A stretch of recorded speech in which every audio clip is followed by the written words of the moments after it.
પ્રસ્તુત છે પ્રાસંગિક બહુરત્ના વસુંધરા. સંપાદન અને પઠન જયદીપ વૈષ્ણવ.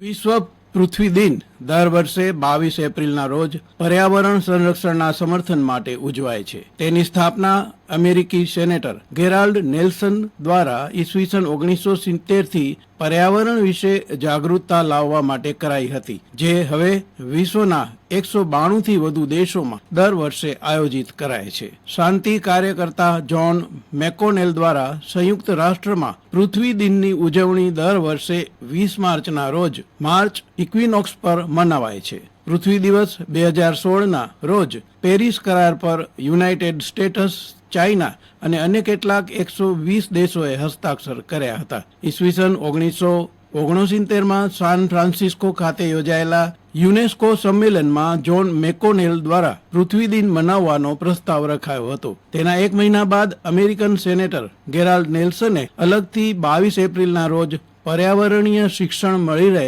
તે હેતુથી વિશ્વ પૃથ્વી દિન ઉજવવાની ઘોષણા કરી. તેમના આ કાર્ય બદલ તેમને પ્રેસિડેન્શિયલ મેડલ ઓફ ફ્રીડમ પુરસ્કારથી સન્માનિત કરાયા. આ વર્ષે પ્લેનેટ વર્સિસ પ્લાસ્ટિકની થીમ પર વિશ્વ પૃથ્વી દિવસની ઉજવણી થશે. વિશ્વ પૃથ્વી દિન મનાવવા પાછળ એક વૈજ્ઞાનિક કારણ પણ છે કે આ દિવસે પૃથ્વીના ઉત્તર ગોળાર્ધમાં વસંત અને દક્ષિણ ગોળાર્ધમાં પાનખરની ઋતુ હોય છે. વિશ્વમાં 16 થી 22 એપ્રિલને પૃથ્વી સપ્તાહ તરીકે પણ મનાવાય છે. વિશ્વ પૃથ્વી દિનના ધ્વજને કાર્ટુનિસ્ટ રોન કોબજ દ્વારા બનાવાયો હતો. 22મી એપ્રિલના રોજ પૃથ્વી દિન કે અર્થ દિનની ઉજવણી વિશ્વના બધા જ દેશો કરશે. પર્યાવરણને પ્રદૂષિત થતું રોકવા વિવિધ અભિપ્રાયો નિષ્ણાતો દ્વારા આપવામાં આવશે. 22મી એપ્રિલ પહેલા અને પછી પણ વિશ્વમાં કેટલાય સમુદાય દ્વારા પૃથ્વી સપ્તાહ, પૃથ્વી માસ ઉજવીને વિવિધ પ્રવૃત્તિ દ્વારા સમાજને જાગૃત કરવાનો પ્રયાસ કરવામાં આવે છે. વિશ્વમાં રહેતા બધા જ નાગરિકોને માટે જો કોઈ એક દિવસ સમાન ગણવામાં આવે તો તે છે પૃથ્વી દિન. તાજા જન્મેલા બાળકની કાળજી માતા પિતા દ્વારા જે પ્રમાણે લેવાય છે તે જ પ્રમાણે રોજ નવા રૂપે પ્રગટ થતી પૃથ્વી અને પર્યાવરણની કાળજી લેવી દરેક નાગરિકની ફરજ બને છે. પૃથ્વી અને પર્યાવરણની કાળજી માટે અગણિત પ્રવૃત્તિ કરી શકાય તેમ છે. ઘરમાં રહીને વીજળીની યોગ્ય બચત કરી શકાય છે. ગમે ત્યાં કચરો ન ફેંકીને પર્યાવરણને ખરાબ થતું અટકાવીને બીજા માટે ઉદાહરણરૂપ બની શકાય છે. આજે સામાન્ય ઘરોમાં જ્યાં સૌથી વધુ વીજળીનો વપરાશ થાય છે તેવા 3 ઉપકરણો એટલે કે એર કન્ડિશન, રેફ્રિજરેટર અને ગરમ પાણી માટેનું ગીઝર કરકસરથી વપરાશ થાય તે માટે વીજ કંપની દ્વારા ગ્રાહકોને વારંવાર જાણકારી અને થોડી રાહત આપવામાં આવે તો અકારણ વેડફાતી વીજળી બચી શકે છે. લાંબે ગાળે પર્યાવરણને તે ફાયદાકારક છે.